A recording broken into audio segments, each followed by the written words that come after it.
Assalamualaikum warahmatullahi wabarakatuh. Perkenalkan nama saya Habib Ihsan dengan NIM 1903 tipe 094.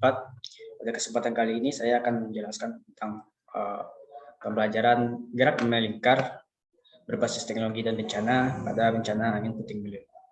Baiklah, langsung saja.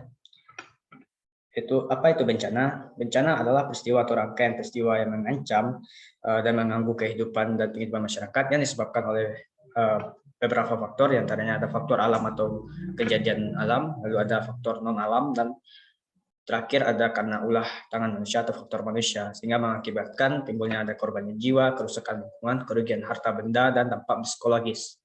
Definisi tersebut menyebutkan bahwa bencana disebabkan oleh adanya 3 faktor, yaitu ada faktor alam atau kejadian alam, non alam, dan juga manusia. Oleh karena itu, menurut Undang-Undang Nomor 24 Tahun 2007 juga didefinisikan bahwa tentang bencana alam, bencana non alam, dan bencana yang dilakukan oleh Indonesia atau dikenal dengan bencana sosial, terdapat dampak yang dihasilkan, sehingga bencana selalu menghasilkan dampak yang tidak baik bagi kehidupan atau kehidupan manusia. Bencana alam sendiri merupakan bencana yang diakibatkan oleh peristiwa atau serangkaian peristiwa yang disebabkan oleh alam, seperti gempa bumi, tsunami, gunung meletus, banjir, kekeringan, tanah longsor, dan yang terakhir angin puting beliung yang akan kita bahas nanti. Apa itu angin puting beliung?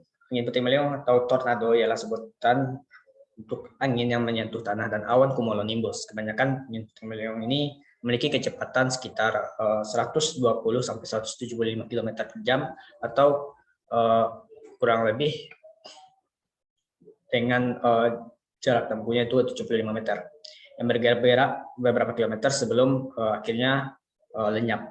Walaupun bagaimanapun, setengah puting beliung ini juga mempunyai kelajuan angin itu sekitar 450 sampai 480 km per jam dengan lebarnya sekitar 1,6 km.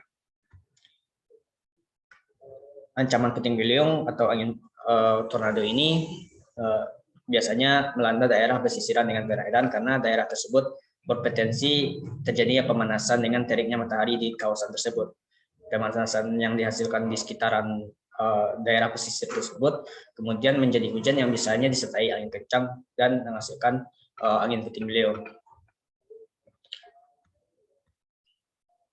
Penyebab angin puting beliung biasanya disebabkan oleh faktor suhu atau panas yang tinggi, tekanan yang rendah atau low pressure, dan juga hadirnya awan cumulonimbus yang memiliki daya yang berat sehingga mengakibatkan terjadinya angin puting beliung. Faktor yang juga sangat mempengaruhi angin puting beliung ini adanya konveksi tinggi antara panas dan juga angin.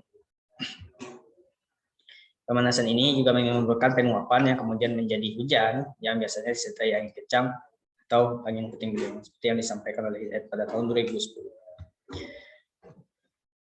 Lalu pada angin puting beliung sendiri sebenarnya kita dapat mengambil sebuah pembelajaran bahwa di dalam bencana atau kejadian angin puting beliung tersebut terdapat sebuah ilmu fisika yang membahas tentang kejadian angin, bukan hanya tentang gerak melingkar, namun juga banyak lagi. Ada beberapa materi fisika yang dapat kita kaji menggunakan melalui angin puting beliung. Yang pertama ada gerak melingkar, tekanan hidrostasis pada udara, dan sebagainya. Namun pada kali ini kita akan mengkaji tentang gerak melingkar.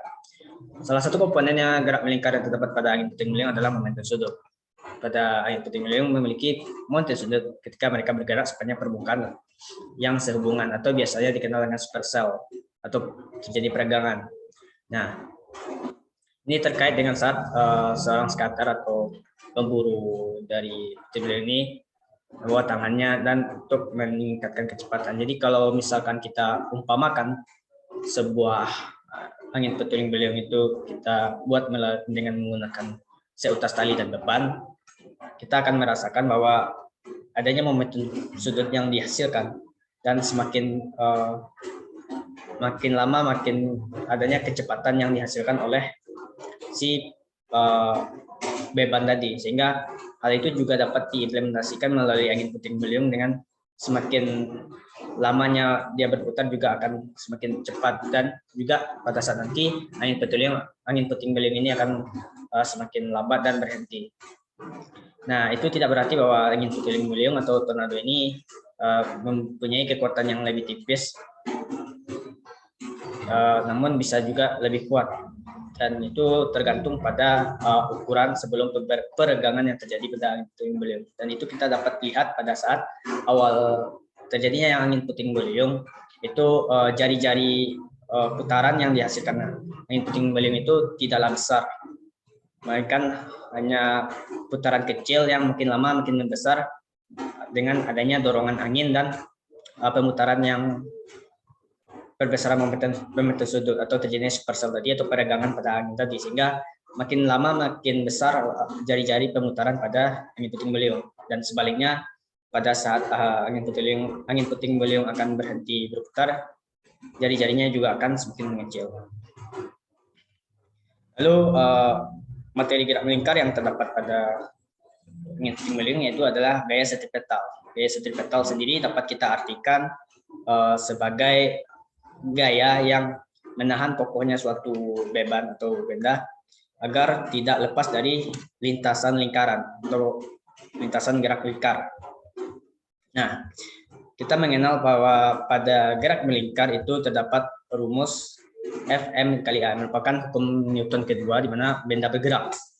Di sana menyatakan benda bergerak, di mana benda bergerak diakibatkan karena adanya gaya yang dihasilkan dari perkalian massa dan juga percepatan. Nah, pada gerak melingkar juga ada hal semacam itu, di mana percepatan di sini bukanlah percepatan linear, melainkan percepatan sudut atau yang biasa disebut sebagai percepatan linear, percepatan sentripetal. Nah, percepatan sentripetal ini dihasilkan dari kecepatan linear kuadrat dibagi jari-jari lingkaran atau jari-jari lintasan antara lintasan dan pusat. Benda yang mengalami gerak melingkar biasanya mengalami percepatan dan menghasilkan percepatan. Dan ketika kita implementasikan pada angin puting beliung, ketika angin berputar di sekitaran inti, dia akan memberikan gaya kepada inti. Dapat kita lihat contoh apabila sebuah benda diterjang oleh angin puting beliung, maka benda tersebut makin lama makin terserap atau menuju ke inti dari pusaran angin puting beliung sendiri. Akibatnya menciptakan ketegangan antara inti bagian angin puting beliung dan juga bagian angin luar.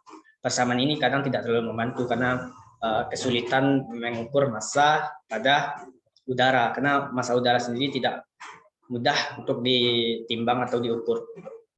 Jadi masih sulit untuk para peneliti untuk mengetahui bagaimana sebuah angin puting beliung atau tornado dapat menghasilkan gaya sentripetal atau berapa besaran yang dihasilkan oleh angin puting beliung atau tornado tersebut.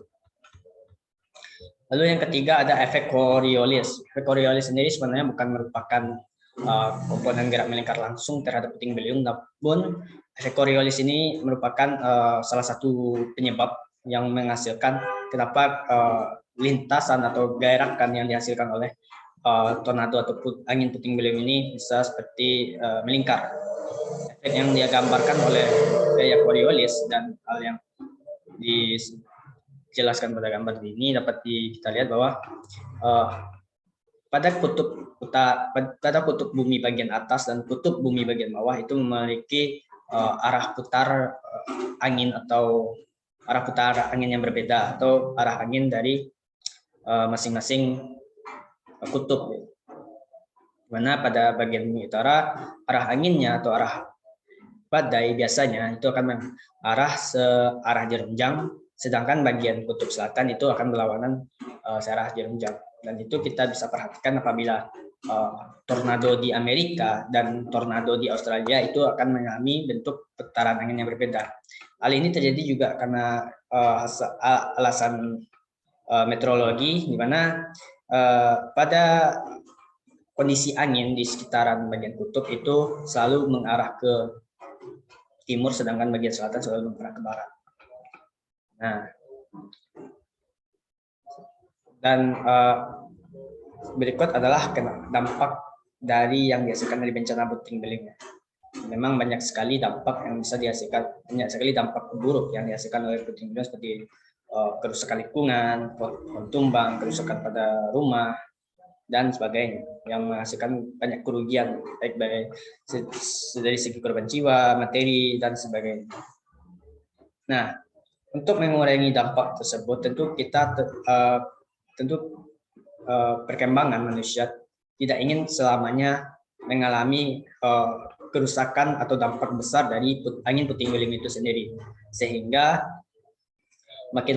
semakin perkembangan zaman manusia semakin meneliti bagaimana cara mengurangi atau memikriskan dampak dari bencana angin puting beliung, sehingga bisa mengurangi kekurangan korban jiwa, kerugian material dan sebagainya itu tadi. Nah, salah satu yang dapat menjadi alat yang bisa menjadi peminimalisir dampak dari angin puting beliung tadi adalah salah satunya itu anemometer. Anemometer merupakan alat mengukur kecepatan angin. Dengan anemometer, mengukur kecepatan angin puting beliung memerlukan alat bernama anemometer sendiri, karena anemometer sendiri dapat mengukur kecepatan angin berdasarkan putaran yang dihasilkan oleh baling-baling anemometer, yang lalu akan ditransfer menjadi sebuah energi listrik. Lalu energi listrik tadi akan disalurkan dan dikonversikan lagi menjadi besaran fisika. Cara kerja anemometer dengan adanya hembusan angin tadi mengenai baling-baling, lalu pada perangkat tersebut dikonversi menjadi besaran persamaan kecepatan. Nah, kecepatan yang terkonversi dalam anemometer sendiri adalah kecepatan linear dari gerak melingkar si baling-baling, dan itu merupakan salah satu juga implementasi gerak melingkar atau materi gerak melingkar pada angin puting beliung. Dimana kecepatan linear itu dapat kita rumuskan V sama dengan 2pi per F atau frekuensi, atau 2pi per T, 2pi R per T. Pada suatu putaran benda dalam menempuh lintasan linear sepanjang sekeliling lingkaran atau 2pi R dengan JJR, dan jarak benda dengan pusat lingkaran itu adalah anggap saja lampu dan jari-jari lingkaran. Kecepatan kecepatan linear dari gerak melingkar sendiri dapat kita rumuskan itu seperti ini, bahwa kecepatan rumus itu dapat kita simpulkan kita rumuskan menjadi V sama dengan 2pi R per T atau 2pi R frekuensi atau F. Nah, pada saat kita mengetahui bahwa anemometer dapat mengukur kecepatan gerak melingkar, tentu para peneliti dapat mengklasifikasikan bagaimana kecepatan tersebut mempengaruhi dampak yang dihasilkan oleh bencana angin puting beliung atau tornado tadi. Nah, Dr. Fujita, salah seorang ilmuwan, itu membuat sebuah skala yang dihasilkan dari dampak yang dihasilkan oleh angin puting beliung, dengan skalanya adalah F0 sampai F5. Mana F0 itu kecepatannya sekitar kurang dari 73 meter per jam. Lalu pada F1 yang pada F0 tadi ya, pada F0 tadi kecepatannya kurang dari 73 meter per jam, yang mengakibatkan kerusakan ringan, yaitu kerusakan pada cerobong asap, atap rumah, ranting pohon patah, dan serabut pepohonan yang berterbangan, dan papan-papan iklan yang mungkin mengalami kerusakan. Lalu pada skala yang kedua itu F1 dengan kisaran kecepatan 73 sampai 112 meter per jam, di mana dampaknya itu kerusakan seperti atap yang berterbangan, rumah semi permanen yang rusak, dan juga beberapa teras yang hancur diakibatkan oleh angin puting beliung tadi. Lalu pada skala yang ketiga adalah F2, itu dengan kisaran kecepatannya adalah 113 sampai 157 meter per jam. Kerusakan yang diakibatkan itu cukup signifikan, di mana atap rumah dapat terangkat, rumah semi permanen dapat rubuh, mobil yang bahkan dapat terbalik, pepohonan besar bahkan dapat tercabut dari dasarnya. Lalu skala yang berikutnya adalah F3, yaitu pada kisaran 158 sampai 206 meter per jam. Kerusakan ini dihasilkan cukup bisa bilang kerusakan yang berat, di mana atap dan dinding rumah permanen itu dapat roboh, kereta api bahkan dapat terbalik, dan sebagian pohon besar itu dapat tercabut dari akarnya. Lalu skala yang berikutnya adalah F4, yaitu 207 meter per jam sampai 260 meter per jam. Kerusakan yang diakibatkan lebih besar lagi dari sebelumnya, di mana rumah permanen dapat terangkat, bangunan dengan fondasi lemah dapat terlempar, bahkan mobil dapat terangkat dan terlempar jauh dari titik asal yang berada. Dan biasanya ini terjadi di daerah kawasan kutub bumi. Semakin utara bumi, maka biasanya pusaran anginnya akan semakin kencang. Dan yang terakhir pada F5 itu 261 sampai 318 meter per jam. Kerusakan yang sangat hebat, rumah yang bahkan dengan kerangka fondasi baik dapat terangkat atau rusak, setidaknya rusak, bahkan mengalami kehancuran. Lalu kadang bisa merusak lingkungan, pohon-pohon dapat terangkat dan terbang, dan juga fenomena ini kan dapat mengakibatkan dampak hal besar seperti banjir, longsor, dan semacamnya yang dapat mempengaruhi kondisi tanah di bumi atau kondisi air di bumi. Itulah skala-skala Fujita yang menjadi skala intensitas berikat puting beliung atau tornado, terutama berdasarkan kerusakan dari yang dihasilkan oleh puting beliung atau tornado, struktur dan vegetasi buatan Indonesia. Nah, dari dampak yang kita ketahui tadi, ada hikmah yang kita dapatkan dari bencana tersebut. Karena segala bencana atau ujian itu selalu akan ada hikmahnya yang dapat dipetik dan diambil dan dijadikan pembelajaran bagi kita semua. Dengan adanya bencana alam seperti yang puting beliung membuat kita lebih mawas diri dan meningkatkan ilmu pengetahuan dan mengembangkan alat yang mampu memberi peringatan yang cepat kepada warga agar dapat meminimalisir akibat yang ditimbulkan oleh angin puting beliung ini. Atau minimalnya kita akan mengembangkan alat seperti anemometer tadi yang juga memerlukan implementasi ilmu fisika seperti gerak melingkar. Baiklah, mungkin hanya itu penjelasan di mana implementasi gerak melingkar pada pembelajaran fisika berbasis teknologi dan bencana, di mana bencana yang dikaji di sini adalah gerak melingkar dengan teknologi yang diharapkan menjadi solusinya adalah anemometer.